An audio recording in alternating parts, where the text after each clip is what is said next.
Bom dia, alunos, professores e a todos que irão acompanhar a mais uma aula dos sextos anos aí do ensino fundamental dos anos finais, mais uma aula de geografia, mais uma aula de retomada, né, a última aí da semana, né, e aí na semana que vem já vamos retomar aí o terceiro bimestre. Então nós vamos estar aí com uma aula e hoje tem um parceiro aqui muito mais do que especial, né, só para puxar o saco dele, é o nosso querido e amável professor Jonas. Bom dia, bom dia, bom dia. Sejam todos bem-vindos para mais uma aula de geografia. Hoje estou aqui para acompanhar o chat, acompanhar o que vocês estão dizendo aqui, ó. Então já dando um bom dia aqui em nome de todos os professores, ó, professora Andressa, professor Antônio aqui, seu xará, dando um bom dia aqui, ó, professora Gisele. Então, bom dia a todos, sejam bem-vindos para mais essa aula de geografia. Eu vou acompanhar aqui o chat, beleza? Beleza, e aí você pode começar falando do tema da aula. Fechado, então na telinha de vocês vai aparecer aí o tema da aula, que nós vamos falar hoje sobre conexões e hierarquias entre diferentes cidades. Aí na próxima telinha já tem a habilidade, né? Então a habilidade que nós vamos trabalhar é a habilidade 9 aí do 5º ano de geografia, né? Que aí fala sobre estabelecer conexões e hierarquias entre diferentes cidades, utilizando mapas temáticos e representações gráficas. A unidade temática fala sobre as formas de representar e pensamentos especial. O objeto de conhecimento é a representação das cidades e de espaços urbanos, né? É isso aí. Valeu, Jonas, brigadão. E aí nós vamos começar com o vídeo, né? Para dar, né, a introdução dessa questão aí da urbanização e da hierarquia urbana, falando o que é concentração urbana. Daqui a pouco nós voltamos aí.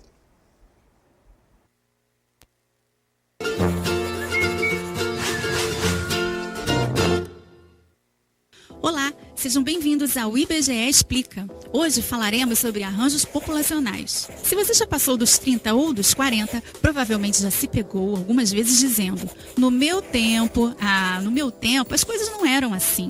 Bom, podemos estar nos referindo à educação dos mais jovens, ao estilo de se vestir das pessoas, como também a um processo constitutivo e transformador da organização espacial no planeta, também conhecido como urbanização.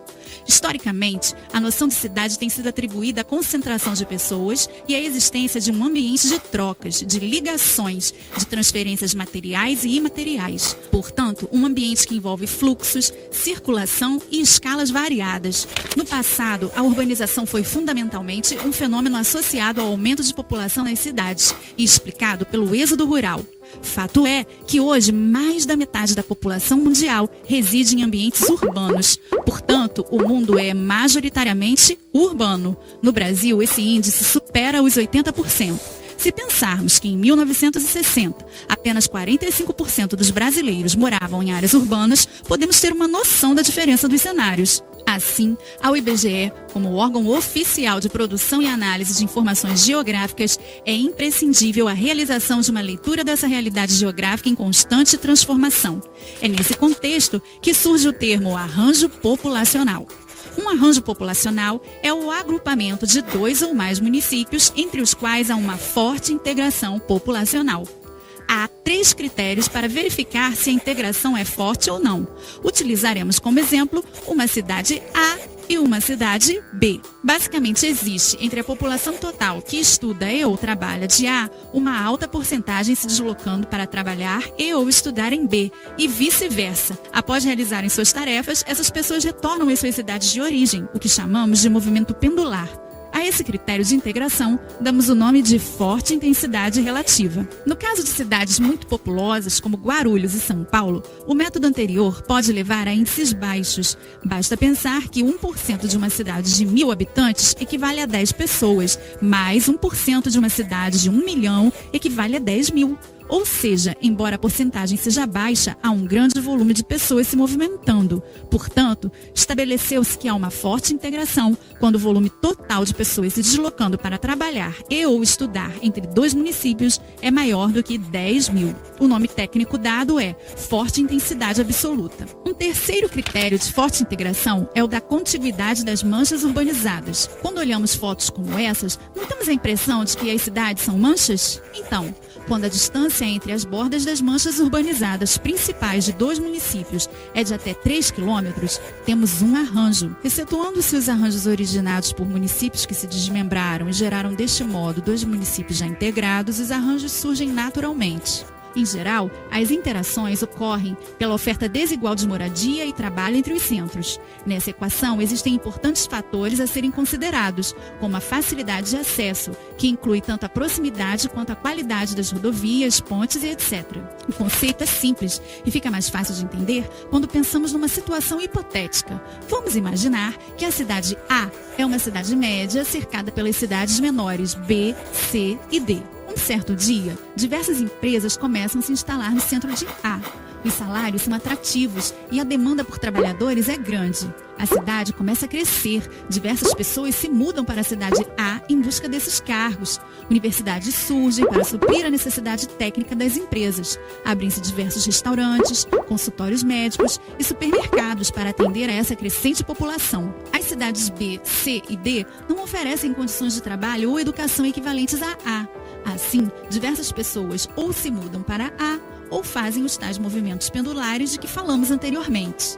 A cidade A cresce tanto que suas bordas se encontram com as bordas de B, C e D. O preço do imóvel em A cresce muito e o caos típico da cidade grande faz com que diversas pessoas optem por alternativas mais baratas e calmas. As pessoas então saem de A e começam a morar em B, C e D, indo para A em movimentos pendulares.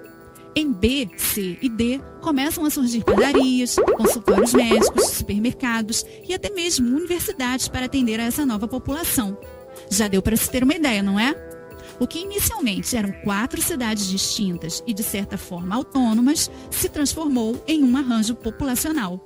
O processo é contínuo e a esses arranjos podem juntar-se outros municípios, assim como outros arranjos. Importante ressaltar que esse é apenas um dos caminhos possíveis para o crescimento. Nos dias atuais, outras atividades além da industrialização, tais como serviços de logística, contribuem para o aumento do número de habitantes das cidades.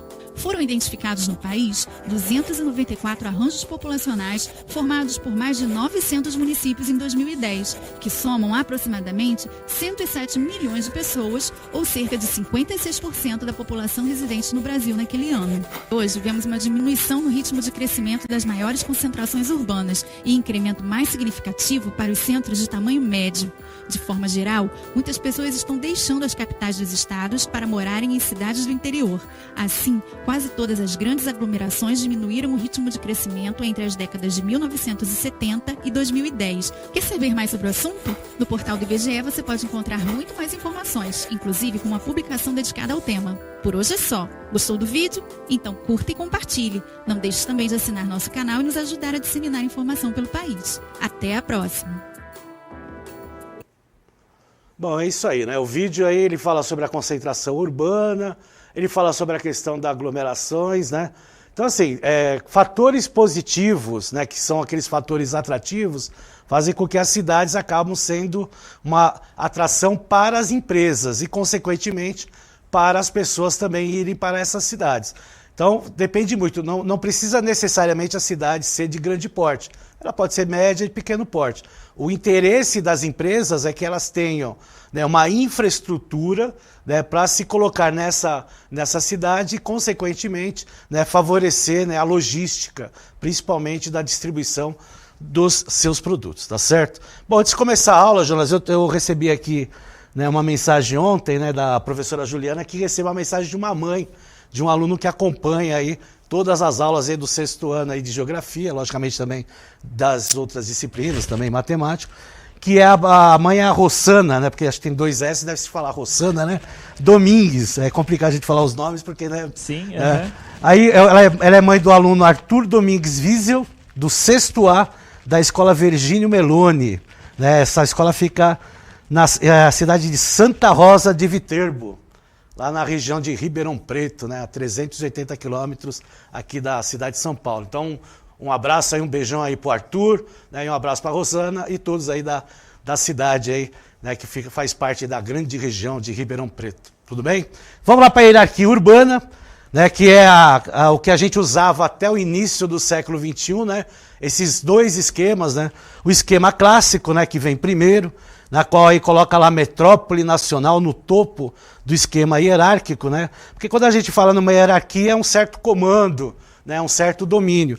Até porque as metrópoles nacionais, elas têm os seus atrativos, né, então elas fazem tanto ligações conurbadas com municípios próximos, né, lembrando que quando a gente fala em conurbação, a gente está falando, né, de uma cidade principal, né, se expandindo no horizonte, né, e pegando lá as limitações de outros municípios menores, como é o caso da cidade de São Paulo, da cidade do Rio de Janeiro, né, Belo Horizonte, Recife. Por isso que a gente fala, né, Grande Belo Horizonte, Grande São Paulo, Grande Rio, porque são todas aí cidades, né, que foram conurbadas pelo principal eixo central, que é essa cidade maior aí, que é também, né, sempre aí a capital do estado, tá? Voltando lá para o esquema, aí nós temos metrópole regional, centro regional, cidade local e as menores cidades, né, que acabam tendo uma população bem menor, menos atrativos, são chamados de vila naquela época. No esquema atual, vejam que a metrópole nacional, ela acaba, né, aglutinando todas essas cidades, né, então fazendo com que haja uma ligação da metrópole nacional com todos os tipos de cidades, né, de médio e pequeno porte, e as outras, né, a metrópole regional, fazendo uma ligação com o centro regional e a cidade local, tá certo? Então essa hierarquia urbana que a gente viu nesses dois esquemas anteriores, eles foram muito usados até o início desse século.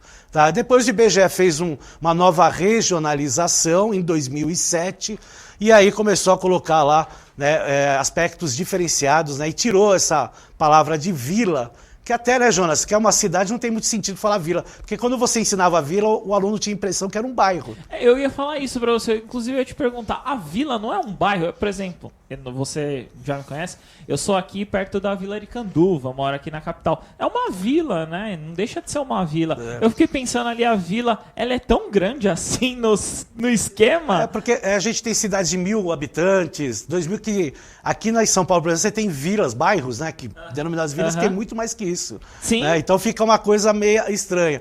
Mas aí o que acontece? O IBGE fez lá o REGIC, né, que é as novas regionalizações do estado de São Paulo, e aí ele, do Brasil, né, colocando regiões, né, diferentes aí, né, de vilas passando para centros, né, como já se tinha antes, mas fazendo subdivisões desses centros e até das metrópoles. Né? Não, você falou centro agora, eu fiquei até pensando, no estado de São Paulo, aqui todos os alunos assistindo, muito grande, né?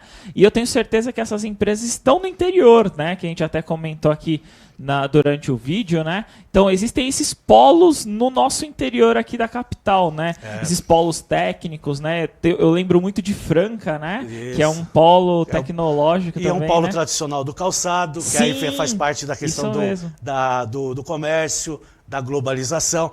Isso, Jonas, que você está citando, é um exemplo de como a cidade tem importância no seu núcleo. Por isso que o IBGE denomina de arranjos populacionais. Porque não é só a população em si, mas é todo esse interveio que vem junto com a globalização. Por isso que tem uma formação diferenciada a partir do século XXI. Tá? Inclusive o professor Carlos aqui me ajudando também, ó, Birigui, polo de sapatos infantis. Aí, aqui, tá ó, vendo? Uma ideia também, gostei bastante aqui de uma ideia também dos sapatos. Exatamente, então é por isso que a gente acaba tendo algumas regiões ou cidades acabam tendo, né, um fluxo comercial de tanto interesse que acabam se transformando em polos, que é o caso que você citou, polos tecnológicos, né? Então você tem em Marília, você tem em Campinas, você tem em São José dos Campos. Por quê? Porque além de ter o comércio, também tem a questão da educação, tem as grandes universidades, né? E aí vem a tecnologia. Né? Já, então os professores aqui citando, já dando ideias aqui também, gostei. Professora, eu acho que é Laércio aqui colocando, Tupã é o polo da fotografia. Olha que legal. Tá vendo? Cada uma com as suas características. Isso aí. Vamos lá no mapa da rede urbana, que aí vai mostrar para vocês aí a diferença, né? Então esse aí é o mapa da urbanização, né? Rede urbana do Brasil de 2018, né? Que mostra, né, um destaque para a grande metrópole nacional. Quem é a grande metrópole nacional? É a cidade de São Paulo. né? Ela é uma referência mundial, então ela é considerada aí a grande metrópole nacional. Porque quando você fala em grande metrópole nacional, ela tem uma influência em todo o território brasileiro e também no exterior. Isso faz parte da globalização no processo atrativo comercial, tá? De negócios, e o São Paulo acaba se destacando. A metrópole nacional nós temos duas. O Rio de Janeiro, que também é um polo atrativo, né? Principalmente quando falamos, né, do turismo e do petróleo, e temos Brasília, né, como um centro administrativo do Brasil, por isso essa referência aí como metrópole nacional. Então há um destaque para a cidade de São Paulo nessa formação de arranjos populacionais, e aí nós temos aí a metrópole nacional com essas duas cidades. E aí depois vem as metrópoles, né, que aí são praticamente as capitais do Brasil e cidades importantes, né, como é o caso de Campinas aqui em São Paulo, né, e aí são as capitais regionais, os centros, e aí a vila deixou de existir porque ela é substituída aí pelos centros, né, que aparece aí Centro Regional C, A e as zonas A e B. Porque na realidade não tinha muito sentido chamar uma cidade de vila. Tá? Vamos lá para a próxima tela. E aí nós temos um mapa do estado de São Paulo, que tem 645 municípios.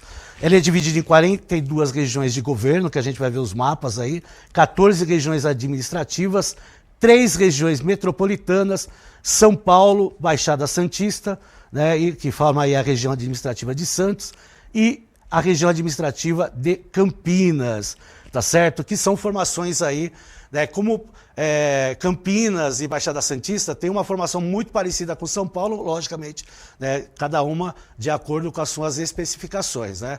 Então elas são denominadas aí de regiões metropolitanas também, tá certo? Vamos lá para a próxima tela, que a gente vê as 16 regiões administrativas, né, porque de acordo com a Constituição de 88, no artigo 25, parágrafo 3, os estados têm, né, autonomia aí para formar regiões administrativas, regiões de governos, para integrar aí uma organização e planejamento do próprio estado, tá? E logicamente essas regiões administrativas, elas têm o intuito de padronizar, né, uma polarização, né, dessas questões aí comerciais, administrativas, né, e logicamente, né, a questão financeira, né, a distribuição do dinheiro para os municípios próximos dessas regiões administrativas, tá certo? Isso aí é uma divisão feita até pela Constituição do Estado de São Paulo, que também permite isso, tá? Vamos lá para regiões de governo, que aí é uma separação maior, então vejam que vão aparecer núcleos maiores, né? Essa divisão de regiões de governo também faz parte aí da Constituição do Estado de São Paulo, no artigo 152, né? Dando aí melhoras na qualidade de vida da população, né? Então por isso essas subdivisões, né, para a distribuição de áreas sociais, né, e processos econômicos em cada município, tá certo? E aí nós temos os aglomerados urbanos, né, que também aí nós vimos lá no vídeo, né? Então essa aglomeração urbana nada mais é do que esse processo de expansão de núcleos urbanos, e nós temos aí o aglomerado de Piracicaba e o aglomerado de Jundiaí. E por sinal, né, esse mês aqui houve uma reunião na cidade de Jundiaí para transformar, né, Jundiaí numa região metropolitana também. Sabia disso? Não sabia. Mas a metropolitana tem alguns critérios para virar, tem alguns critérios, principalmente a questão da conurbação de municípios, a sua importância perante a região e até o estado. E Jundiaí, ele é muito próximo do estado da cidade de São Paulo. Está aí a 60 quilômetros de distância, né? E teve até um projeto de colocar até as regiões de Jundiaí na região metropolitana de São Paulo. Mas é melhor assim, regiões, né, divididas, porque, né, regiões muito amplas, né, acaba dificultando aí todo esse processo, né, de desenvolvimento, né? Então, região metropolitana de Jundiaí, até coloquei aqui as cidades, seria Jundiaí, Cabreúva, Campo Limpo Paulista, Itupeva, Jarinu, Louveira, Várzea Paulista, e aí, né, que forma aí o atual aglomerado urbano de Jundiaí, podendo se transformar em uma região metropolitana, e isso é interessante, né? Sempre interessante, porque dá, né, uma visualização melhor para a região, não só no estado de São Paulo, mas no Brasil todo. Vamos para a atividade? Você quer falar atividade para nós aí? Não, eu ia te perguntar nessa relação, né? Acho que tornando, no caso, essa metrópole, né? Virando, atrai mais empresas, né, para o cerco que tem ali em volta. E a questão também que eu ia até comentar, que eu acredito que muitos professores, acho que o interior tem mais isso. Que às vezes você mora em uma cidade e você dá aula em outra cidade, né? Muito, aqui na capital é mais, talvez mais difícil, mas quem está nessa grande São Paulo também, né? Porque é curioso isso. Tem diretorias de ensino que abrangem, né, vários municípios. Muitas, isso mesmo. É curioso, que pra gente não é muito comum aqui da capital, né? Não é muito comum. O que é comum que a gente pode analisar são as subprefeituras que nós temos, né? É verdade. Né? Que aí ela se subdivide como se fossem pequenas regiões administrativas, né? Porque a cidade ela é muito ampla. Vamos lá, atividade, Jonas? Bora lá. Pode falar. Pode colocar? Pode colocar. Então a pergunta é a seguinte, ó. Qual cidade você mora? Em qual região administrativa você está localizado? Então, manda a cidade aí que você mora e qual região você se encontra, né? Então, por exemplo, eu sou aqui da capital, eu sou da região de São Paulo, não é isso? Então eu já respondi a minha aqui. Agora responda aí vocês no chat, beleza? Quanto tempo? Dá um minutinho, rapidinho. 1 minutinho? Beleza, então 1 minuto a gente já retorna aí. Bom trabalho.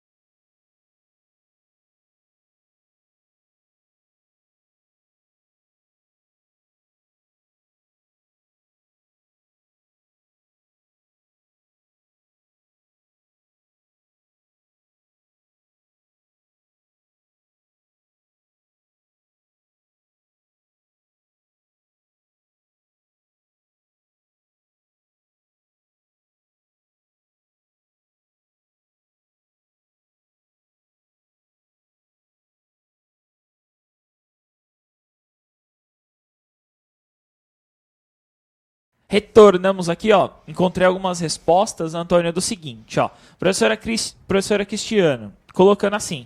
Aqui da capital também tem as divisões por zona, né? No caso, a Zona Sul, como a cidade de Embu-Guaçu também, né? Encontrei, por exemplo, da escola a professora Milena, né? Escola Jeremias de Paula Eduardo, de Monte Alto. Então é a cidade que eles estão lá. Aí eles colocaram Monte Alto, que é a cidade, e eles são de Ribeirão Preto. Aí é a localização que... Acho que é o que a gente estava comentando no intervalo. Que é pra gente se situar melhor, saber de onde tá essa região. Temos, por exemplo, a professora Rosana Guarulhos, né? Que é aqui da Metropolitana de São Paulo, né? A Grande São Paulo. Temos São Caetano do Sul, região metropolitana de São Paulo. Muitos aqui do ABC, né? Tem o de Piracicaba, que é o professor Jorge aqui, com o aluno Moisés, né? Da região de Piracicaba. Encontrei também Sorocaba, que é do professor Celso aqui. Muitas cidades. Presidente Prudente, do professor Jonathan. Da escola Professor Urias Braga Costa, lá de Araraquara, que é a região, né? Aí tá colocando professora Eliana. Muitas aqui colocando as regiões, Antônio. Então, porque é mais fácil de localizar para quem não mora na cidade ou nas suas imediações.